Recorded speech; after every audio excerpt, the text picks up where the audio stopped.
Не се исклучува можноста лекарите да подлежат на токсиколошки испитувања, се разгледува како опција да влезе во пакетот од 12 законски измени во здравството, откако на социјалните платформи протече видео од директорот на клиниката за неврологија како зборува за употреба на психотропни супстанци. Да, дефинитивно ние имаме 12 работни групи кои што работат, како што знаете, на менување или синхронизација на тие закони за да не бидат во колизија помеѓу законите.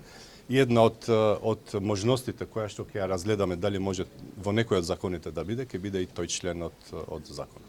Премиерот Мицкоски пак со народната тоа што се случи, нема враќање назад. Според него неврологот Кузмановски е со импозантна биографија и било момент на слабост. Тоа што се случи и тука не треба да сите се враќаме назад.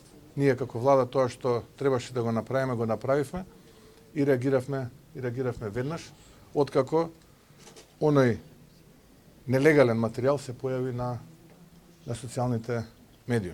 Стручна комисија ја проверува работата на неврологот Кузмановски во изминатиот период, откако лекарската комора утврдила дека лиценцата му е истечена од март годинава, но сепак тој поседувал специјалистички печат валиден до крајот на 2028 година. Од Фондот за здравство пак објаснуваат дека клиниката била должна да достави барање со важечка лиценца издадена од комората и заверена на нотар. Со оваа процедура фондот го утврдува правото на издавање факсимил во согласност со законските прописи и достапната документација. Фондот се обрати до комората за електронско поврзување за преземање на сите активни лиценци со цел превенција од незаконско работење и фалсификување лиценци, зашто уште немаме одговор на барањето. Лекарската комора сега треба да пресече дали ќе му ја продолжи лиценцата на неврологот Кузмановски. Тој пак веднаш откако на социјалните мрежи беше објавено спорното видео се извини дека се работело за момент на слабост и рече дека е постапка со која не се гордее и дека било момент на слабост кој не смее да биде пример.